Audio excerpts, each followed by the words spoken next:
आता बैठकीमध्ये बैठक चालू आहे, माझी इकडे मुंबईला बैठक चालू आहे, तुमची तिकडे मेळावा चालू आहे आणि सगळे हात दाखवतात आणि मोठ्या प्रमाणामध्ये मला वाटतं बूथ प्रमुख आणि शिवदूत उपस्थित आहेत.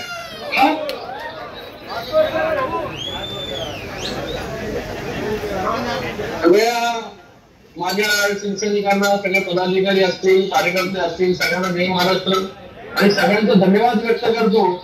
एवढी मोठ्या संख्येमध्ये इथे उपस्थित राहिला. आता तुम्ही जळगाववरून सुरुवात जी आहे जनसंवाद यात्रेची ती जळगाव पासून सुरुवात केली आणि जळगाव मध्ये आल्यानंतर पाचीच्या जागा आहेत आपल्या, त्या पूर्ण ताकदीने आपण जिंकू असा विश्वास देखील मला वाटला. कारण की तेवढ्या ताकदीने जे आहे ते आपण तिकडे काम करताय आणि प्रत्येक आपला आमदार जो आहे, कार्यकर्ता जो आहे, हा म्हणजे खूप चांगली संघटना आपण तिकडे उभी केली आणि त्याचा प्रत्येक जो आहे तो मला तिथे आल्यानंतर कळतो. कारण की ग्राउंड लेवलवरती आल्यानंतर कोण कितना पाणी में हे सगळं कळतं. पण आज जळगावची परिस्थिती म्हणजे आम्ही नेहमी ठाण्याचं उदाहरण द्यायचो की संघटना कशी असायला पाहिजे, पण आता जळगाव मध्ये आल्यानंतर सगळीकडे जळगावचं उदाहरण नेहमी देतो की जळगावची संघटना जी आहे, एक एक कार्यकर्ता एवढा मजबूत आहे की येणाऱ्या विधानसभेमध्ये मोठ्या मताधिक्याने प्रत्येक जागा जी आहे ती जळगाव तालुक्यामधील असेल, आजूबाजूची असेल आपली, ती जिंकू आपण. आणि तसं काम किशोरप्पांच्या नेतृत्वाखाली आपण सगळे लोक करताय. किशोरप्पांनी माननीय मुख्यमंत्री एकनाथ शिंदे साहेबांच्या नेतृत्वाखाली मोठ्या प्रमाणामध्ये निधी आणला आपल्या त्या विधानसभेमध्ये, पाचोऱ्यामध्ये, आणि मोठी कामं उभी केली. मला वाटत नाही की याच्या अगोदर गेले अनेक वर्ष आपण शिवसेनेचं काम करताय, पण याच्या अगोदर इतका मोठ्या प्रमाणामध्ये निधी आणि विकास कामं कुठे झाले असतील. आणि आपल्याकडे मला वाटतं मुख्यमंत्री माझी लाडकी बहीण योजनेमधील लाभार्थी पण मोठ्या संख्येमध्ये आहेत, बरोबर ना? आता आपण असे मेळावे जे आहेत, शिवदूतांचे मेळावे, म्हणजे अगोदर फक्त बूथ प्रमुखांपर्यंत आपली संघटना काम करायची. आता शिवदूत आल्यानंतर अजून संघटना जी आहे काही कित्येक पटीने जे आहे त्याची ताकद वाढली. कारण की आपण तळागाळातील प्रत्येक गावातील प्रतिनिधी आहात.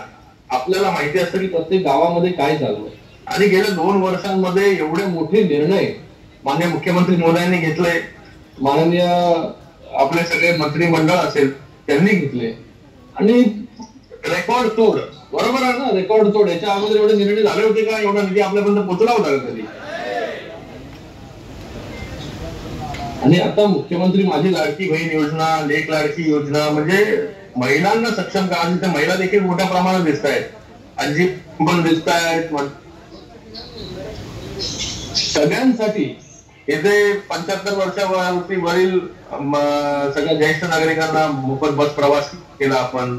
महिलांना अर्ध्या किमतीमध्ये अर्ध्या डिस्काउंट 50% डिस्काउंट मध्ये एसटीचा प्रवास केला. महिलांना आता 3 गॅस सिलेंडर देखील मिळणार आहे वर्षाला. सगळ्यात मोठं टेन्शन असतं गॅसचं आपलं.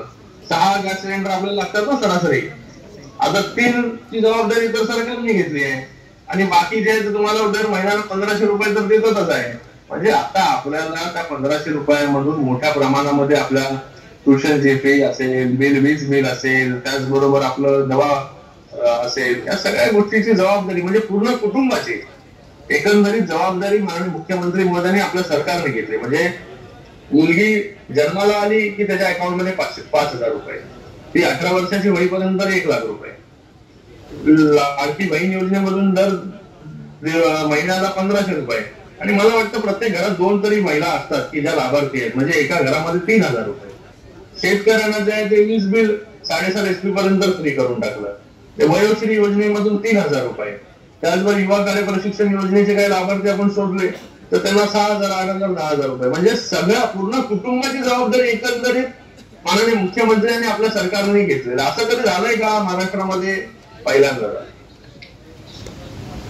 म्हणून जसं मुख्यमंत्री मोदी काम करतात 18 तास, आता आपल्याला देखील जे आहे काही तास संघटनेसाठी, पक्षासाठी आपला आमदार कसा मोठ्या मताधिक्याने निवडून येईल तिथे, याच्यासाठी आपल्याला घरोघरी पोहोचायचंय. आता बूथ वरती मगाशी किशोरप्पा बोलत होते, आता आपल्याला ही बूथची लढाई आहे. प्रत्येक बूथ आपण जिंकला पाहिजे, प्रत्येक बूथामध्ये जे आहे आपल्याला लीड मिळालं पाहिजे. आणि एवढ्या मोठ्या संख्येमध्ये आपण काम करतो, एवढ्या मोठ्या लाभार्थी आपण तयार केले, एवढा निधी आणला आपण. आवाज येतो ना?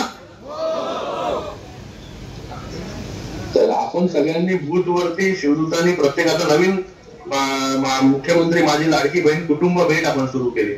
तर त्या कुटुंब भेटीमध्ये जर आपण सगळे आता एवढे इथे मला वाटतं किती हजारो लोक बसले, एवढे जर लोक लागले कामाला, तर 5 दिवसामध्ये तुमच्या पूर्ण मतदारसंघामध्ये प्रत्येक घर पिंजून होऊन जाईल. म्हणजे प्रत्येक घरापर्यंत आपण पोहोचू. तर आपण हे मुख्यमंत्री माझी लाडकी बहीण कुटुंब भेट सुरू केली पाहिजे. प्रत्येक घरापर्यंत गेलं पाहिजे, त्यांना विचारलं पाहिजे बाबा माझी लाडकी बहीण योजनेमधून तुम्हाला लाभ मिळाला.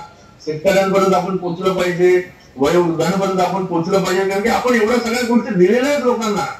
कधीच असं झालं नाही की एवढ्या गोष्टी आपण दिल्या. नेहमी कुठलंही सरकार आलं की फक्त आश्वासनं देतं, पण आपल्या सरकारने माझे मुख्यमंत्री महोदयांनी जो शब्द दिला तो खरा करण्याचं काम केलं. आपल्या आमदारांनी आपल्याला जे जे मागितलं आपल्या एरियामध्ये त्या त्या गोष्टी देण्याचं काम देखील केलेलं आहे. तर आपल्याला मला सगळ्यांना निवेदन आहे की आजपासून आपण सगळ्यांनी कामाला लागा.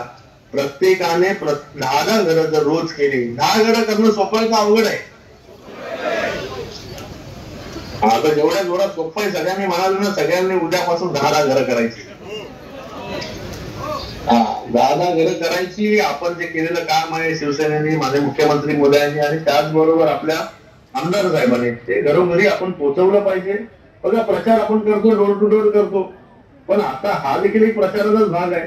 पण इथे काय होणार, इथे आपण एक दुसऱ्याशी जेव्हा जो ऋणानुबंध संबंध जो आहे तो आपला जोडला जाणार त्या कुटुंबाशी.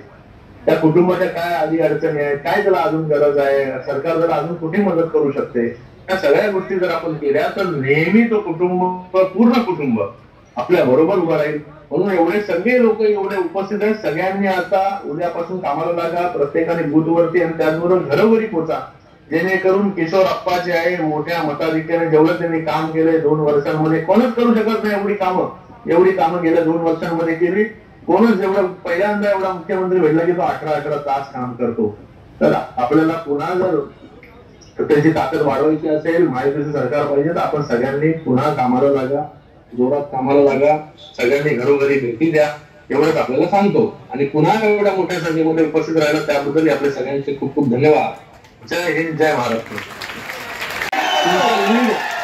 किती लीडनी निवडून देणार ते महत्वाचं आहे. आता तुमच्यावरती डिपेंड आहे. आमचे आमदार साहेब या ठिकाणी आम्ही निवडून देऊ सर. धन्यवाद. येस येस, शुभेच्छा सगळ्यांना, शुभेच्छा. येस,